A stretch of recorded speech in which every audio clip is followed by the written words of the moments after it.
Imagine a world where God, the most perfect being, doesn't treat everyone the same. Sounds unfair, right? But what if it's not as simple as it seems?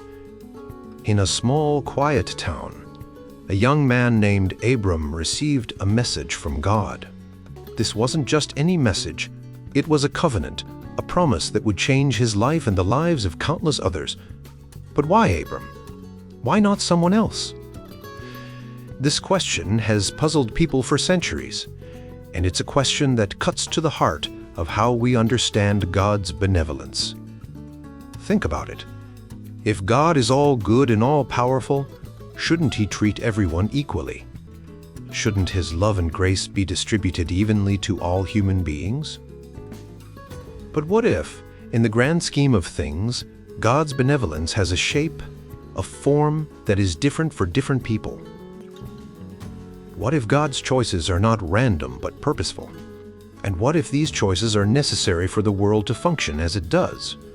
Let's dive deeper into this idea. In the Bible, we see God making specific choices. He selects Abram, makes a covenant with him, and promises to bless him and his descendants. This isn't a one-off event. Throughout history, God has made similar choices, often favoring some over others. But why is it fair? Is it just? To understand this, we need to explore the concept of divine control. Some people believe that God ensures everything that happens, even our choices. This idea is often associated with a branch of Christianity called Calvinism. According to this view, God has a plan for everything, and He ensures that this plan comes to fruition. But if God ensures everything, how can we be responsible for our actions? If God makes us do something, can we really be blamed for it? This is where things get complicated. Some theologians, like Catherine Rogers, argue that if God causally necessitates our choices, we can't be morally responsible for them. In other words, if God forces us to do something, we can't be held accountable. But is this the whole story? Is God's control so straightforward? Or is there more to it? In Christian theism, particularly in its Augustinian and Calvinist versions, God has the power to ensure that certain actions occur without necessarily forcing them. This means that God can guide and influence events in ways that don't strip us of our moral responsibility. For example, God might incite someone to do something, or He might permit an action in a way that ensures it happens, but without removing the person's free will. This idea is supported by various expressions in the Bible. God is said to decree, ordain, bring to pass, and will things according to His good pleasure. He can lead, guarantee, covenant, and promise.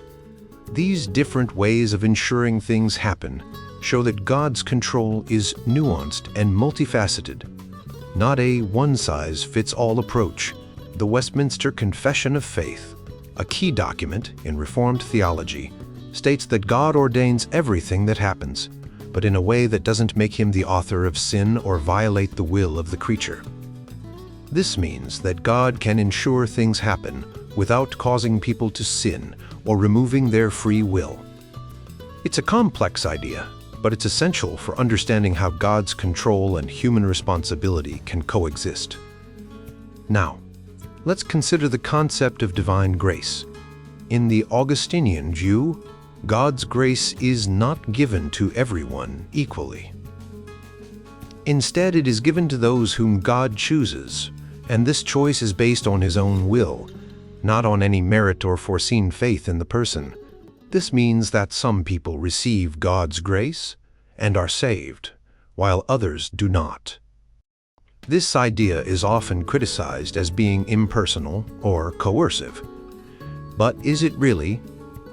Augustine, a key figure in early Christian theology, believed that God's call to salvation is effectual. When God calls someone, He does so in a way that ensures the person responds. This call is not a mere invitation but a powerful Gwet act that changes the person's heart and mind. The person is passive at first, but God's grace awakens them, making them receptive to His call. This idea of an effectual call is central to Reformed theology.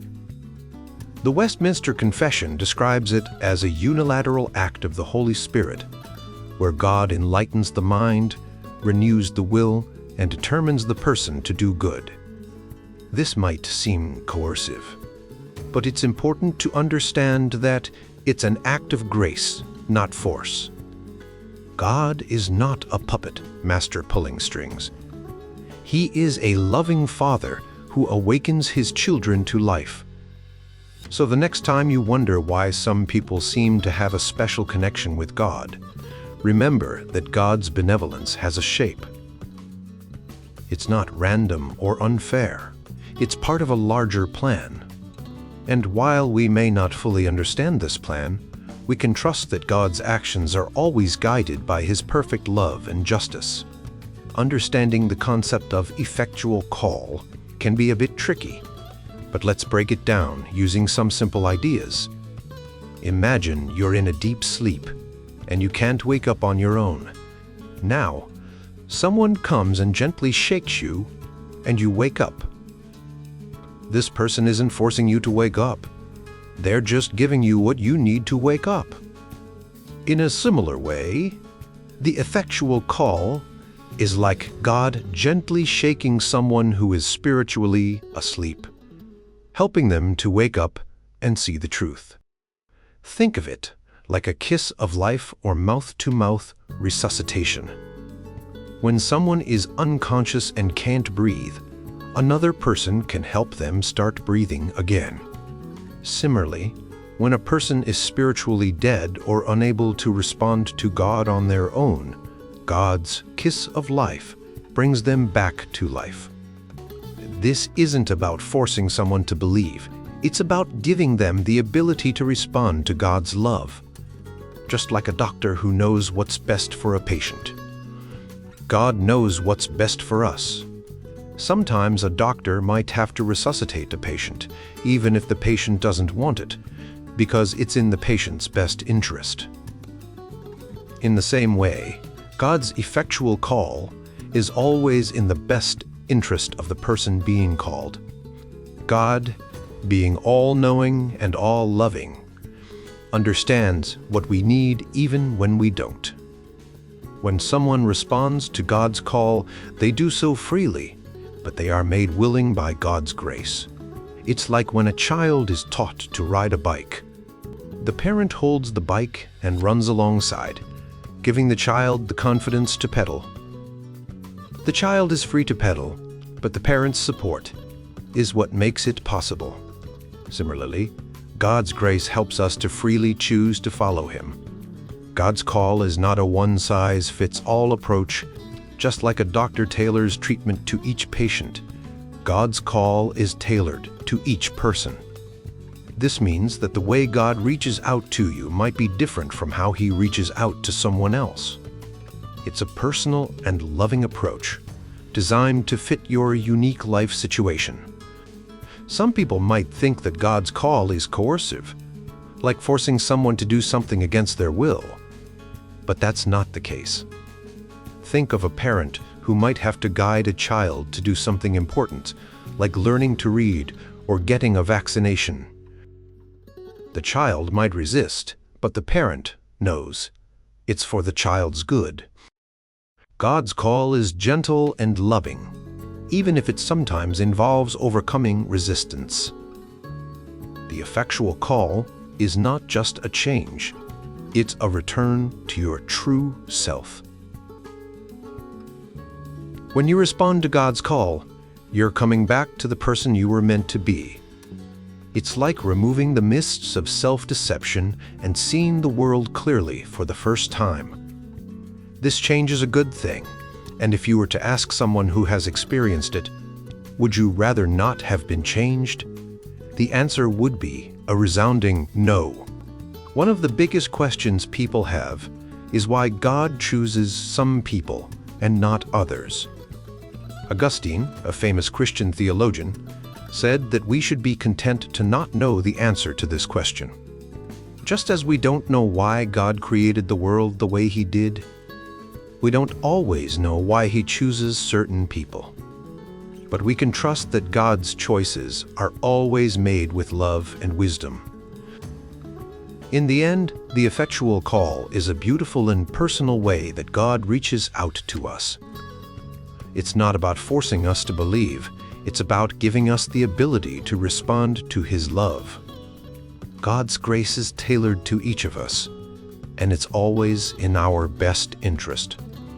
So, when you hear God's call, know that it's a loving invitation to return to your true self and find the life you were meant to live.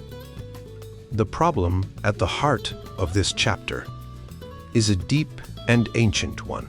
It's about how we reconcile two important ideas, God's grace and our own efforts. On one side, we have the idea that God's grace is what saves us. On the other side, we have the idea that our own actions matter. This tension has puzzled thinkers for centuries, and it's a central theme in Christian theology. To understand this problem, we need to look back at some key figures in Christian thought. Augustine, a famous early Christian thinker, wrote a lot about this.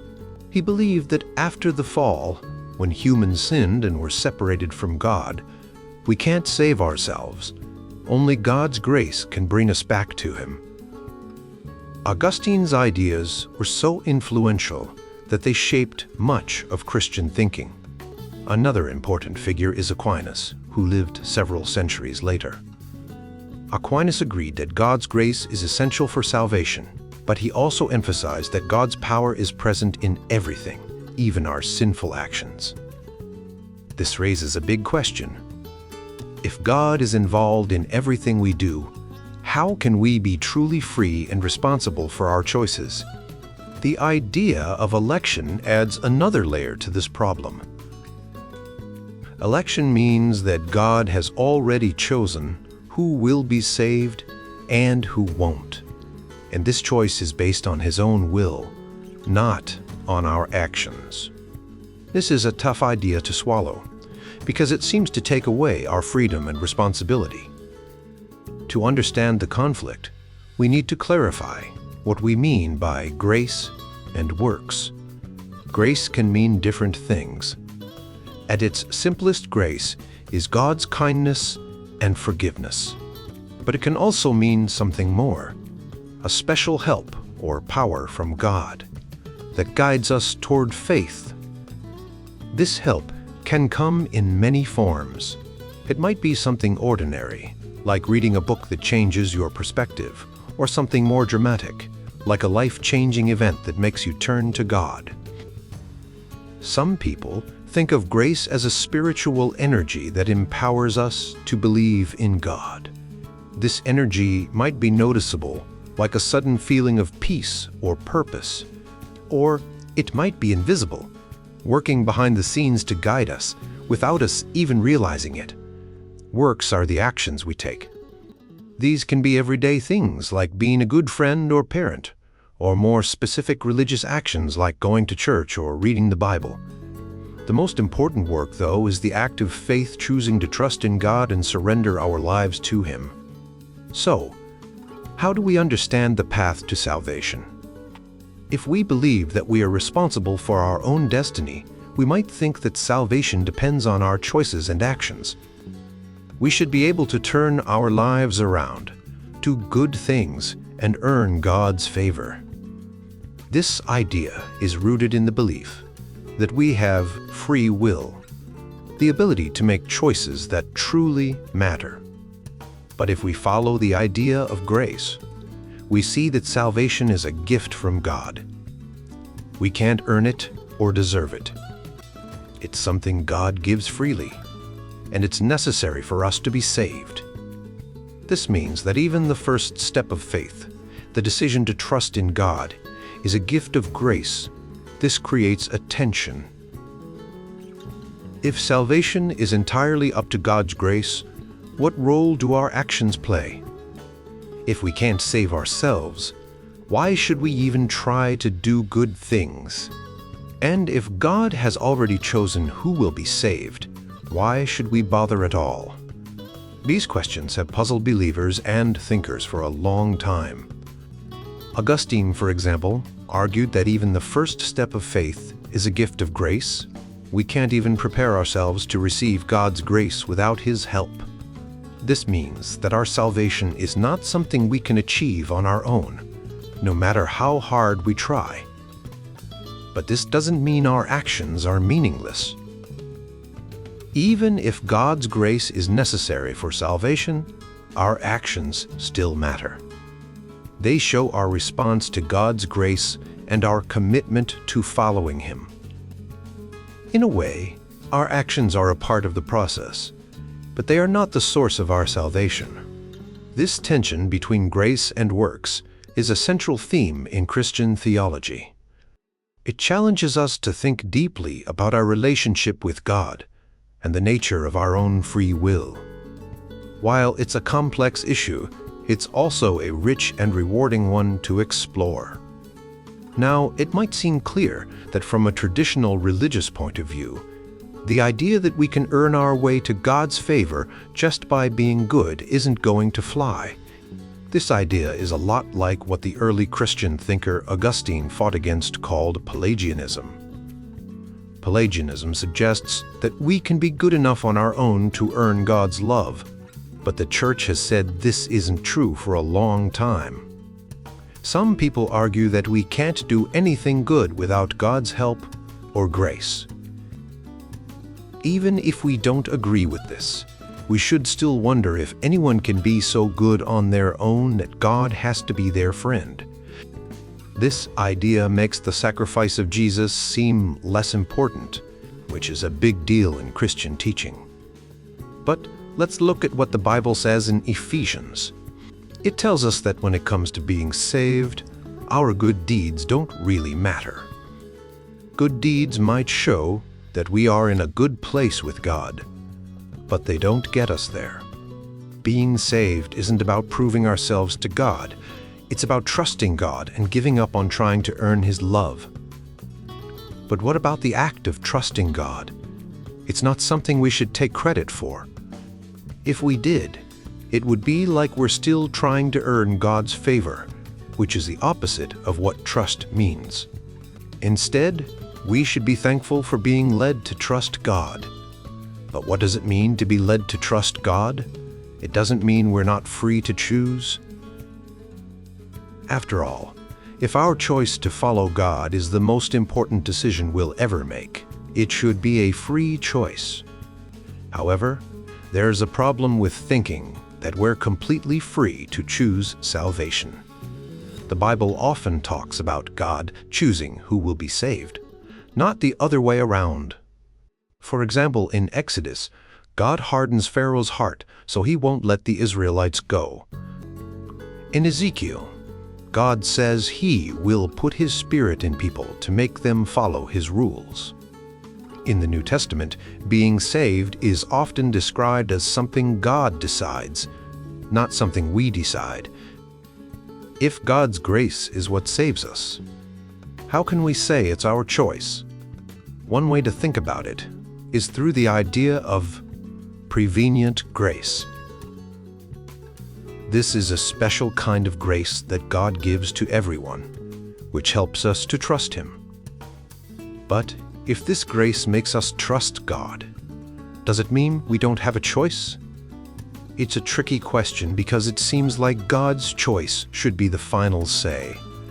But we also want to believe that we have a role in our salvation.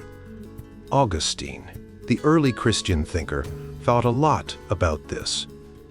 He believed that God's grace is what saves us, not our good deeds or choices. But he also wanted to say that we are free to choose. He said that when the Bible tells us to work out our salvation, it means we should use our free will to trust God. But when it says God works in us to help us want and do what is good, It means that God's grace is what makes it possible for us to trust Him. This idea can be confusing because it seems like we're trying to have it both ways. We want to say that God's grace is what saves, but we also want to say that we are free to choose. One way to understand this is to think about what it means to be free. When we make a decision, like deciding to write a paper, we feel like it's our choice. We don't feel like we're being forced. This feeling of making our own choice is what we mean by free will. But what if God is involved in our decision? If God created us and sustains us, then our decisions are part of His creation. This doesn't mean we're not free. It just means that God is part of the picture. When we decide to trust God, it's still our decision, but it's a decision made possible by God's grace. We're not forced, but we're not alone either. So, even if God is the ultimate cause of our decisions, we can still be responsible for them. We can still feel like we're making our own choices, and we can still be held accountable for those choices. This means that we can trust God freely, and God can still be in control. It's a balance between our freedom and God's sovereignty.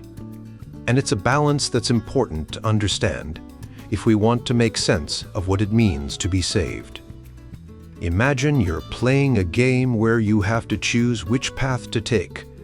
Some people think that before the game even starts, the game designer, let's call this designer God, already knows which path you will choose and has decided it for you. But I think this idea is wrong. Here's why. God doesn't sit around thinking about different versions of you and then pick one to create.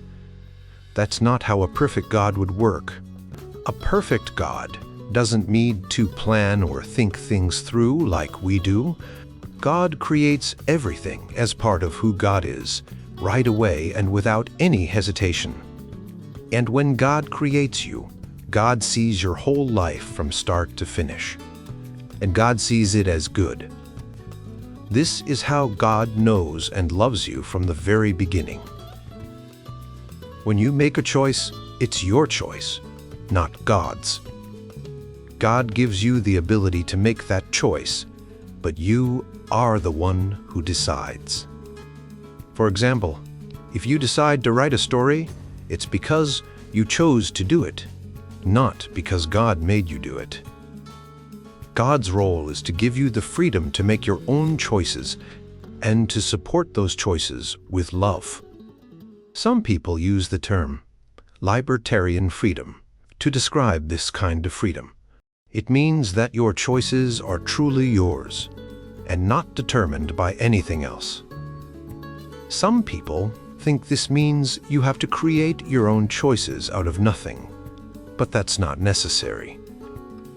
You can still be free and responsible for your choices, even if God is involved in your life. Your choices are still yours, and you can be held responsible for them. This idea is important when we talk about faith and good deeds. When someone decides to trust in God, it's their decision, but it's also a gift from God. God gives you the ability to make that decision, but you still have to make it. This is what the Bible means when it talks about being predestined and chosen. It doesn't mean God forces you to do something. It means God sees your whole life and loves you, and you get to choose to trust in that love. When you do good things, like helping someone or being kind, those actions are also your own. But they are also a reflection of God's love for you. God's love is what makes it possible for you to do good things, but you still have to choose to do them. This is why the Bible says that good deeds don't earn salvation. They are a result of your faith in God. Sometimes people need help to make good choices. This help can come in different forms, like feeling inspired or being encouraged by others. But this help doesn't force you to do anything. It just helps you see the good choices more clearly. God's love is always there, and it's what makes it possible for you to make good choices. But you still have to choose to do them. Even though we all have the ability to make good choices, we also have a tendency to make bad choices. This is what the Bible calls sin. But God's love is powerful enough to help us overcome sin.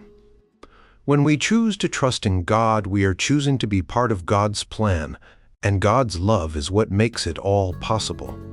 So, when we talk about God's role in our lives, it's important to remember that God gives us the freedom to make our own choices. But God also supports those choices with love. This means that both our choices and God's love are important. We are responsible for our choices, but we are also part of God's plan. This is how we can understand the relationship between God's grace and our free will. Christians who believe that everything is determined by God face a tricky problem when it comes to explaining the first sin. The Bible teaches that God created a good world, and evil entered through sin. But if everything is determined, how could sin arise from a good world? This chapter explores this dilemma, focusing on two main views: deterministic Thomism and Jonathan Edwards' view. According to deterministic Thomism, all free actions are determined by God's will and not by any other causes. This means that God is the only one who can make someone do something. The problem here is that if God determines everything, then it seems like God must have made the first sin happen.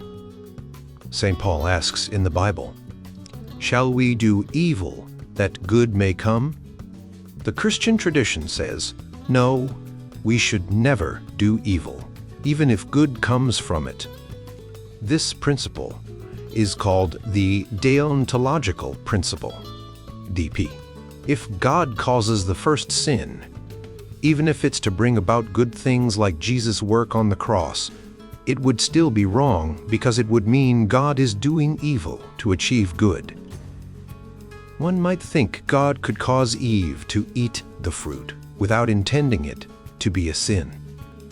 For example, maybe God just wanted her to enjoy the yummy fruit, not the forbidden one. But if God knows the fruit is forbidden, then causing Eve to eat it means God is still responsible for the sin. Even if the good things that come from the sin are great, like Jesus' redemption, the sin itself is still a very serious wrong.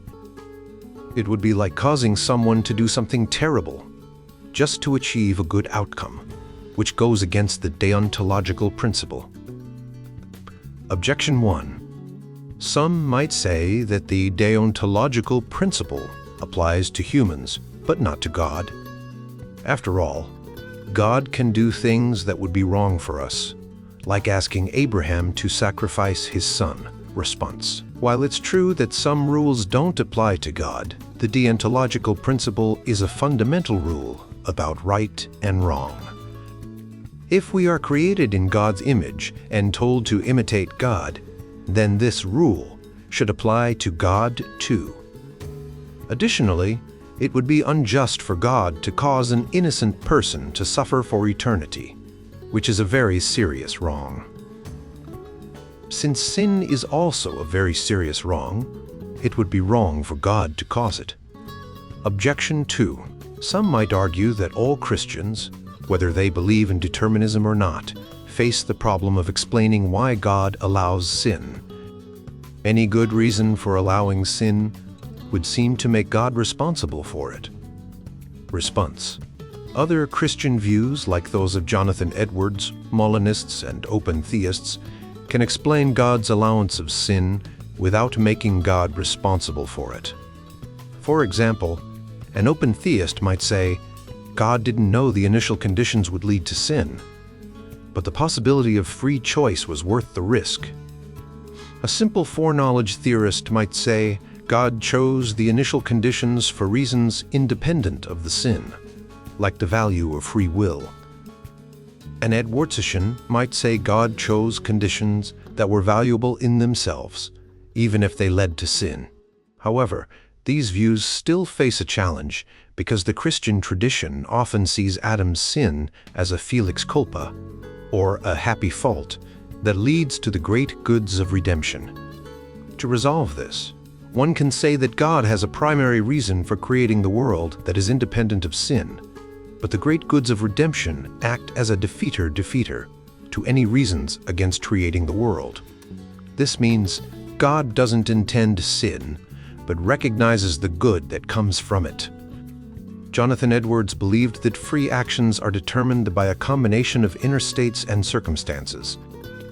This view is similar to what many contemporary philosophers call compatibilism. According to Edwards, God sets up the initial conditions that lead to sin, but the sin itself is still the result of the creature's choices. The challenge here is similar to the deterministic Thomist view. If God sets up conditions that inevitably lead to sin, it might seem like God is still responsible for the sin. However, Edwards and other compatibilists can argue that God has a reason for setting up these conditions that is independent of the sin. For example, God might value the simplicity and order of the initial conditions, or the potential for free will and moral growth. Both deterministic Thomism and Edwards' view faced the challenge of explaining the first sin without making God responsible for it. Deterministic Thomism struggles more because it suggests God directly causes the sin which goes against the deontological principle. Edwards' view, while still challenging, allows for a more nuanced explanation where God sets up conditions that lead to sin, but the sin itself is the creature's responsibility.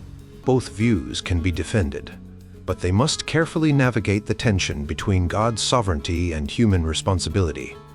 The idea of the first sin, often linked to Adam and Eve in the Garden of Eden, is a central part of Christian teaching.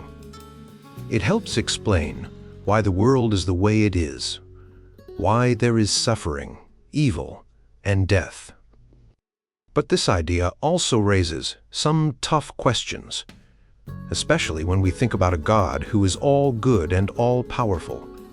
One of the biggest questions is, if Adam was created good, why did he sin in the first place? Some people, like those who follow a view called Thomism, say that God doesn't cause specific actions like making Eve sin. Instead, they believe God created the entire universe, including all of time and space as a whole. This means that God's plan includes everything that happens, but not in a way that makes God responsible for evil. They argue that even if God created everything, the idea of using one part of the plan, like Eve's sin, to achieve another part, like redemption, doesn't really apply. But others disagree, saying that even if God created everything at once, He still intended certain things to happen for specific reasons. For example, a deterministic theist might say that God intended Eve to sin, so that the story of redemption could unfold. But this raises a problem. If God planned everything, including sin, how can we say that sin is truly evil? This is a tricky question for deterministic theists, especially those who follow the ideas of Thomas Aquinas. Another way to think about this is through a view called Edwards-style determinism, named after the theologian Jonathan Edwards. This view says that if a person's internal state and circumstances make them do something wrong, and they are responsible for that wrong, then they must have had some kind of bad character, a vice, before they made the choice. Let's break this down. If a person's internal state and circumstances make them do something wrong, and they are responsible for that wrong, then they must have had some kind of bad character before they made the choice. No one was bad before the first sin. The first sin was a wrong action. The first sinner didn't have a bad character before the first sin. Therefore, the first sinner's internal state and circumstances didn't make them do the first sin. This means that Edwards' style determinism doesn't work for the first sin. The first sinner, whether it was Eve or Lucifer, must have had some freedom to choose to sin, even though they were created good. Some people might object to this idea. For example, they might say that the first sinner could have been forced to sin by extreme circumstances. But that doesn't mean they were bad. But this doesn't work, because if they were forced to sin, they wouldn't be responsible for it. Responsibility and being forced to do something don't go together. Another objection might be that this problem is just as hard for people who believe in free will, libertarians, as it is for determinists. But the argument only applies to determinists because it talks about being forced to do something. Libertarians believe that people can choose to do wrong even if they are good. So this argument doesn't apply to them. Some might say that the first sinner, like Lucifer, might have sinned in a way that wasn't their fault at first, but then became bad because of that sin. This is called the bootstrapping argument. But this doesn't seem to fit the story of Eve in the Bible. God holds Eve responsible for eating the forbidden fruit, which means she must have been responsible for her choice. Even if we try to add more steps to the bootstrapping argument, like saying Lucifer corrupted Eve's character, it still doesn't work. According to Christian teaching, the corruption of human nature came from human sin, not from an outside source. The idea of the first sin is a big challenge for Christian determinists. They have to explain how a good person could choose to do something evil without being forced or without already being bad. The best options for them are either to follow the Thomistic view and give a complex explanation of the first sin, or to say that the first sin was a free choice, like the libertarians believe. Both of these options make it harder for determinists to argue against free will, which is a key part of their view. In the end, the story of the first sin helps us understand why the world is the way it is. But it also shows us that the relationship between God, humans, and evil is a complex and mysterious one. In this chapter, we've been exploring a tricky topic for Christians, especially for those who follow Calvinism. The big question is, how can God, who is perfect and good, be the one who determines everything that happens, including the first sin committed by Adam? First, let's break down the problem. If God decides everything, then it seems like he must have decided that Adam would sin. This makes some people think that God is the one who caused the first sin, which doesn't fit with the idea of God being perfectly good and moral. Additionally, if Adam's sin was determined, how can we say he was really free and responsible for his actions? Lastly, if Adam was originally good and had no evil desires, why did he sin at all? These are tough questions, and they don't just apply to Adam's sin.